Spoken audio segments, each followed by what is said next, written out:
Okay, so do you want me to say it? Well, I don't know. Apparently we're doing the 1, 2, 3 now. Okay. I don't know. Welcome back to the matinee, Kate. See what I mean? So we have an extra today. Yep. A new one. Wow. Yeah. The other half. The other half. The other half, the mother. So yes, we have Mother, aka the Lioness, aka Sam, but we're gonna be calling her Mother. Yeah. Say hi, Mom. Hi. Or bonus, Samantha. Oh, no. We are not. No. I can edit that out if you want. I can leave it. I mean, do you want it? It don't matter. It's a funny story, I'm so gonna it put don't you matter. in my phone as Samantha. I know. Samantha. I know. A telemarketer called and was like, "Can I speak to Samantha?" And I was stuck in just- Samantha. Everybody's called me Samantha. It sounds. It sounds like a spicy hot sauce. Yeah. It's just sriracha. For today's episode, I'm gonna talk about Karl Denke. Denke sounds like such an American way to say it. Right. A thanky. What? I don't know. Future Ari, turn the volume up on that. No. Yes. I'm not sure how to pronounce that one. Well, it makes me think like Danke, like thank, Yeah. like Yeah. thank you, but I don't know if it's pronounced Danke. Neither here nor there. I'm gonna call him Papa for the episode because he was commonly called Papa Danke, Papa Denke, Potato, potato. Potato Potato. Because of information that was lost to time, the story of Karl Denke is super fucking short but super fucking turbulent. Yeah. Because this is a true crime podcast. I mean, do you really need a reason?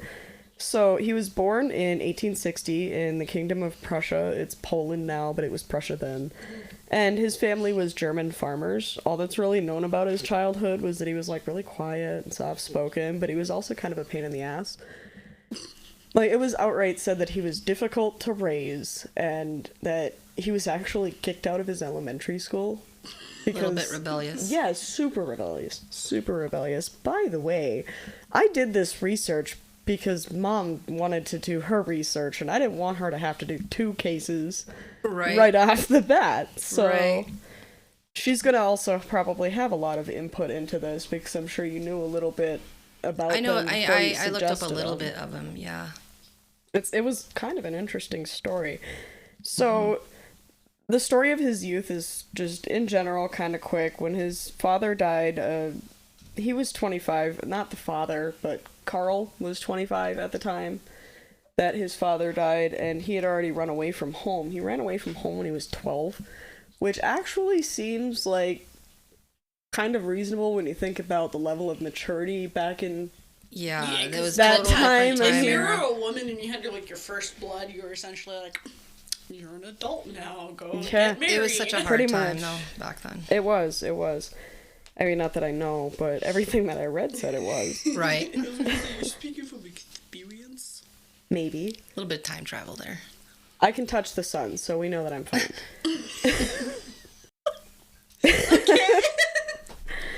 So when his father died, he and his older brother inherited their childhood home. They ended up selling the land just to kind of net money. I mean, nobody really wanted it necessarily.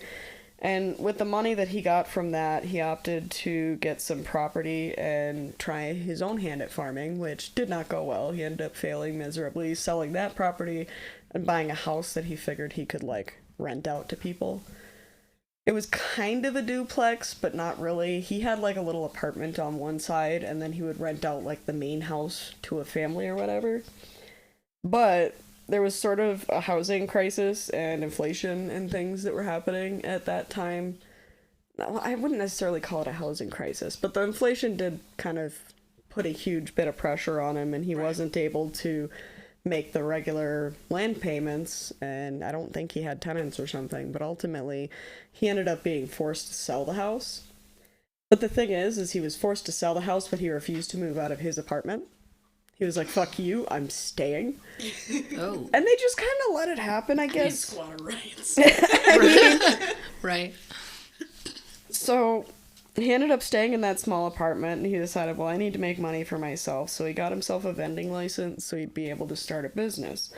And he sold leather goods and boneless meat, which was later on speculated to have been human. So Yeah.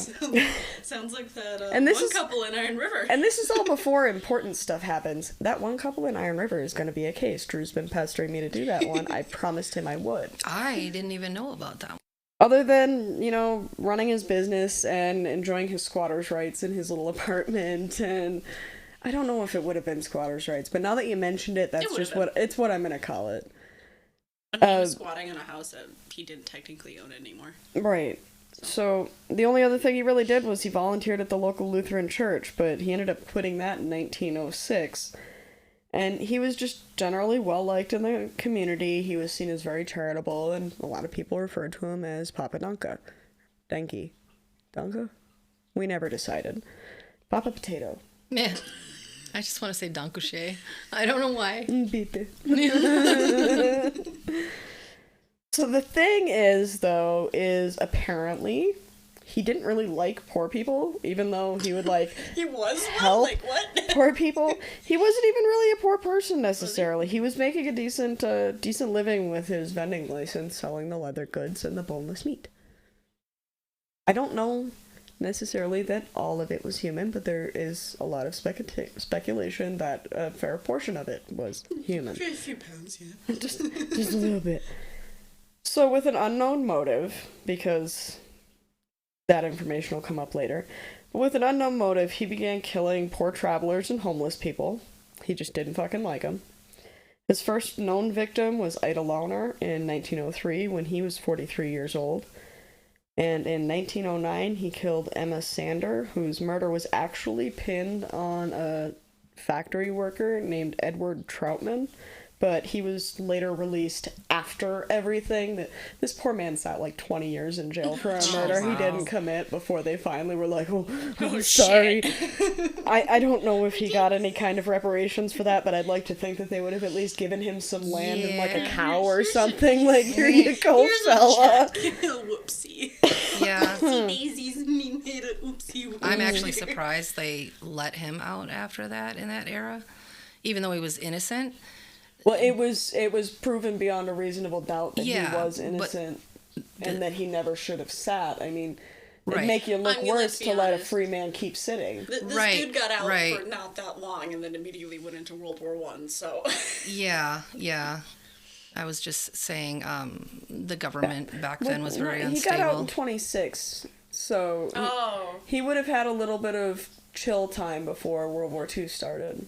Yeah. But he was right in the heat, so it would have been early World War II. I was assuming if he survived the war. I was assuming that it was that was actually the worst time over there. 1912. Honestly, he probably would have liked being in prison rather than going to war. Exactly, that's what I'm saying. I don't think it would have made a difference. No. At least in prison, he was probably getting fed. Right. Maybe. All the rations going to the soldiers. So, after Edward was released, a whole bunch of other murders happened. But, information lost of time. There's nothing I can fucking do about it. I'm sorry. But time travel. a whole bunch of other murders happened. And throughout that whole thing, he's got that vending license, right? Mm-hmm. So he's got that shop. Yeah. It was pretty much, super well believed that, those were, human Gein? products. Early Ed Gein? It was believed, I actually, the sentence that I wrote for it was pretty much well believed that it was people meat. Yeah. And in nearby Breslau, he was actually selling quote-unquote pickled pork that was also pretty genuinely believed to have been people. This is another one where I kind of just want to read it as I wrote it. I'm trying to, jazz it up as I say it, but I'm reading myself, and I'm finding it funny. And in nearby Breslau, he was selling pickled pork. Uh-huh, pork. Okay, Mr. Papa. I'm so sassy when I wrote this. I just kind of wrote it and didn't read it back. And now I am. I should have read this earlier today. This is going to take me forever. I'm sorry.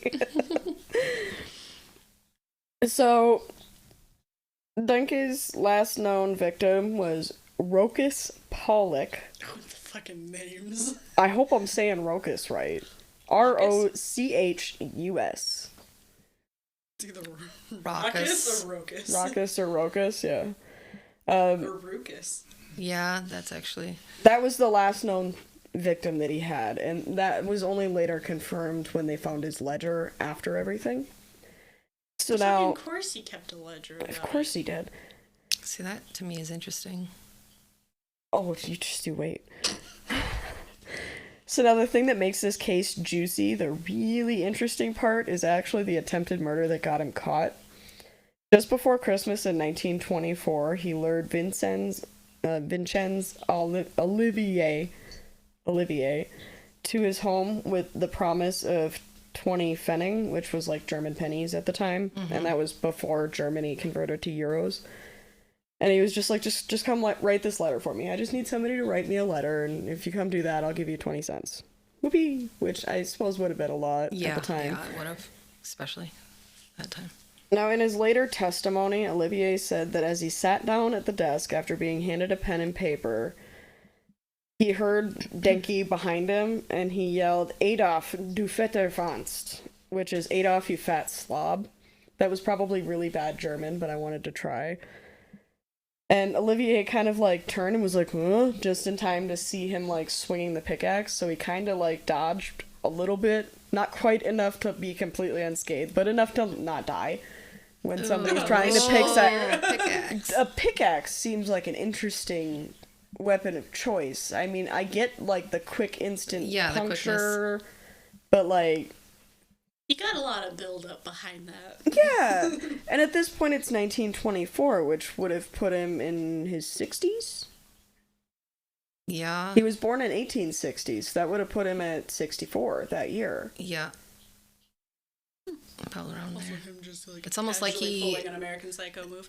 Kind of like an enjoyment. It would have been the original American Psycho, except it's not in America. It's Berlin Psycho. Berlin Psycho, I like that. Hitler? So, Olivier ducked. He avoided the brunt of the damage, but he still got, like, a really gnarly cut to his temple before he could get the pickaxe away from Denke and run out into the streets. He was able to stand up, kind of wrestle it away from him, toss it to the side, and run out the front door. And he's like, oh, madman, this guy's trying to kill me. He's trying to kill me. And everybody's like, what? Papa, no. Oh, boy. Papa would never do that. He's the most nicest guy. So they didn't believe him, and they're like, this homeless guy is just being annoying. He's loitering, and he's annoying people, so... I feel like this dude could have just, like, chased after him with the pickaxe and be like, I'm just trying to hug you. I just want to let you borrow this pickaxe. So the cops that showed up were like, well, you're just a crazy hobo. Go to jail. And it wasn't until later that the judge, because they did send him to jail, they charged him with, I think it was like vagrancy and loitering or something like that. Oh, okay. Or public disturbance or something. I don't know. Basically a misdemeanor. But like something a lot of homeless people probably get, even to this day. Yeah. So yeah, the judges, they're doing that ruling, and he's like, no, you guys, seriously though, like, he's got a cut on his head, like, this is what he says happened, we gotta at least check this out. Right. So it was the judge's insistence that was the only thing that got them to listen to what he said and go check stuff out. So they're like, alright, so come on, Papa, we're gonna take you in. We just got a couple questions. No big deal. Just the judge is bitching at us. We gotta do something about it. So we just gotta ask if this happened. And I think that he just kind of had his oh shit moment right then and there, because he ended up hanging himself in the holding cell. They didn't even talk to him. Oh, That's why his motive was unknown, was because the first inkling that, the cops got me, he just noped right out of there. And it was generally believed that it was either a shoelace or a handkerchief, but because this story was told verbally, it's like a game of telephone. It kind of changes every time. Yep. But some sort of unknown ligature was... Something that was able to hold his weight. Yeah. Yeah. Belt, maybe. Wow. A piece of skin. Oh, okay. This is another part that I want to read word for word, because I'm kind of proud of it. Now, they only searched his house because he took a forever nap, and holy shit, the things that they did find. There were 2 tubs filled with pickling brine and quote-unquote unidentified flesh. There was human fat just chilling in pots. There was a box of bones, and there was leather goods that were confirmed by a testing lab to have been made from human skin. So he was using the skin for his shop, long time too. Afterwards, then. It would have been tested a long time afterwards, but the fact of the matter is they were like, this is people meat. They were finding a lot more than that, though. So I wonder if him here's... and Jeffrey Dahmer shared the same opinion. Reincarnation? No, the same opinion about the best cut of human meat, which is the thighs, apparently. Okay. Yeah, Jeffrey Dahmer said that his favorite cut of meat was... we haven't done the Jeffrey Dahmer case yet. We're gonna have to soon. Mm-hmm. Apparently we're just on a cannibal kick. Mm-hmm. So, here's a fucking list. I love this. A detailed report of what was found includes... And this is detailed. Like, this is exactly what they wrote in their reports. 16 femurs, 1 pair of remarkably strong ones, 2 pairs of very thin ones, 6 pairs, and 2 left femurs. 15 medium-sized pieces of long bones, 4 pairs of elbow bones, 7 heads of radii, 9 lower parts of radii, 8 lower parts of the elbow, a pair of upper shin bone, a pair of lower elbows and radii, of which extremities still remained well, connected and attached, a pair of upper arms and a pair of upper arm heads, so, like, the ball that connects to the shoulder, a pair of collarbones, 2 shoulder blades, 8 heels and ankle bones, 120 toes and phalanx, which is the long bones in your feet, 65 feet and metacarpal bones, so, like, entire feet, 5 first ribs, and 150 pieces of ribs. Okay, wait. So basically, he kept mostly from the waist down because there's very few arm bones or... I'm telling you, what is he doing with the upper... You see what I'm getting at? Well, there's the... So for upper body, you've got... I'm gonna put the 15 medium-sized pieces of long bones in there, because I have a feeling that's, like, the upper arm. Gotcha. Okay, that makes sense then. 4 pairs of elbow, the radii, sets of radii, which is the lower arms, some more elbow parts, and then you've got shin bone. Oh, and there's a pair of upper arms, and yeah, shoulder that, and then the collarbones, and the shoulder blades. That's all, like, upper body. Yeah, I guess I just don't know my bones. The radii. A lot more than you would think. Yeah. But he does have a lot of feet. 65 feet. Right. It's like just an obsession feet. With... Maybe he would have... That's foot fetish. That would be feet from every victim, pairs from some, not from all. Right. So, it was estimated that despite his own ledger claiming 30 kills, his ledger claimed 31 because he wrote down Olivier before he did the deed. Gotcha. So maybe he shouldn't have written the name first. He got a little ahead of himself. A little ahead of himself. But the 30 that were claimed, the cops were like, okay, that explains some of this, but there's enough here for more bodies. So they pretty much figure it was 40 plus. Yeah. Right. And that could have been why he hung himself, because he knew that was in his apartment or his... And, I mean, common sense, they're going to find it. Oh, yeah. And if he's admitted to it, they weren't even going to check his house until he killed himself. Oh, boy. Well... They were just going to ask him questions. Fucking crazy and came barging into my house, and he would have gotten off scot-free. Right. Exactly. He could have said, I haven't stayed here in a while. He could have said whatever he wanted, because they gave no fucks about the homeless at that point. No, they really did not. And, the other thing that I forgot to mention is that Olivier was actually directed to his house by just a lady out and about in the town. She's like, oh, go to Papa's house. He's super friendly. He'll give you some work and you'll get some money for it. So, like, people were sending... How guilty do you think she felt? Or did she not give a shit because he was homeless? Yeah. Probably didn't even realize. But if people didn't think he would do that, she probably, I mean, I don't think, maybe she didn't even know. Maybe she didn't know he was doing something like that. No one definitely or did it not could have been know. she really didn't like the woman and said, oh, okay, go see this guy. It's a thing to ponder. That is a thing to ponder. I've got another thing to ponder. So, if you think about it, over a century now, like, he killed himself 100 years ago. Mm-hmm. It's 2024 now.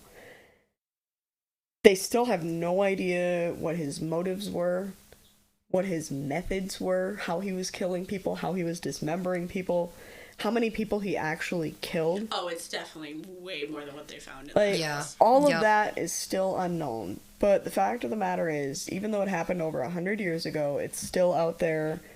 It's a story that's still inspiring film writers making horror movies. Mm-hmm. And in a weird sort of way, so one of the things that I read on this research was someone that was pondering the question, like, do these people know then what human meat tasted like? Because they were buying this pickled pork. Right. And he was advertising it as pickled pork, and people believed that it was pickled pork. Right. And there's been other cases where people have believed that it was pork in general. Some people have said that they believed that it was beef and other things. There's actually quite a few cannibal cases. Mm-hmm. So in a weird sort of way, does it answer the question of what does human meat taste like? Well, Dahmer did say that it was very similar to pork. I've heard other people say that it was, Like well, a not sweeter, really heard, sweeter but pork. yeah, it seems to be kind of across the spectrum. But Everything's a fucking spectrum, god damn it. Alright, we'll just say that human meat tastes like venison, because it's probably honest. The closest. But that's it. In a weird sort of way, I feel like this story helps answer that question by saying that it was generally believed to be pork. Yeah. Mm-hmm. And whether his customers liked it or not, they knew what it tasted like, and I don't want to. No. Never. Mm-mm. So that's our I can question tell you for what, the they day. probably never bought, like, weird meat from someone that they didn't, like, fully know where it was coming from. I see you have a farm there. Okay, I'll buy from you. I don't think they really paid attention to what they thought it could be until maybe afterwards, after yeah, he was they're caught, and questioning then it they're now afterwards. thinking like, That's what I'm wondering is, like, after all of this came out, do you think people were like, oh, I'm gonna be sick? oh, definitely. There was some of them, yeah. There was some old man that was like, I don't give a fuck. It's what it is, yeah. It's not the first time I've done that. Because But I'm wondering if he started to do it out of, like, a necessity kind of situation. A financial thing, because he where was it's just like, I don't have he was food. doing a lot of this through what would have been World War One. Mm-hmm. So Right. I'm wondering if his first victim might have been, like... But it was never answered whether he also ate people or if he was just selling it to people to make money. Because I'm wondering if he did have, like, a tenant at one point in time. And I wonder if it was, like, an accidental thing, and then he was just like, what do I do? I gotta pay the bill somehow. I gotta feed myself somehow. Yeah, And just, yeah. It was just like... It was all desolate right. back then. People Right. did a lot of things. I think it was a circumstantial thing. I mean, obviously there was probably a touch of mental illness in there, too. I would say there was a significant amount. I mean, the only thing that you can find about his childhood was that he was soft-spoken, but he was kind of a shithead. He was always causing trouble, and he got himself kicked out of school. He did eventually graduate elementary school, but I don't know what years elementary school spans at that time in that area, so... Yeah, that era is really hard to find information on. It is. A lot about history is And it's lost probably to gone time. forever because Oh, with the most likely. war and Well, everything. I mean, yeah, when you're in the European theater, it's just like a whole bunch of shit happened. A lot of things got destroyed, so I wonder...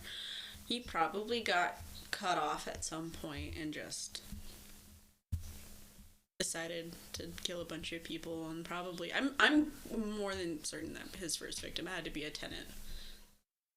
I would think so, His yeah. first victim was that Ida Launer.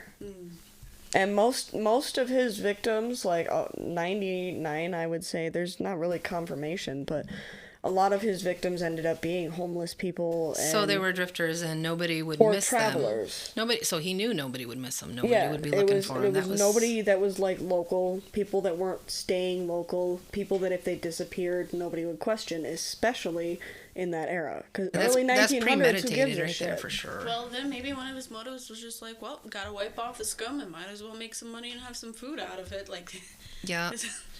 But if he hated the homeless people that much, would he have actually eaten the meat himself? That's what I'm wondering. I feel like he probably didn't. No, I don't think he did. He either. probably tried it once, didn't like it, and it was just like, I'll just make money off of it. I don't. He just probably. I don't know. I mean, he had to have tried it enough He to had to know be that it curious. was close to pork. Right. He probably tried it once just to see, like, I could pickle this. Like, Yeah, if you're a cook, you taste your own food, right? Before but you sell honestly, it. I'm I do wondering before I sell it. if the meat was just a side product and he honestly just wanted leather to make money off of it. Yeah. That's a good perspective. I think we'll leave it. I think we'll leave it up to the people and see if the people will want to respond to today's question with their perspective. Was it necessity for meat or necessity for leather? Or both. Or both. So we will see you guys next week for, I believe we're going to be doing Carl Grossman. Grossman. He is a gross man. He is. He really is a gross man. Very. So we'll see you guys next week for that. Bye. Bye.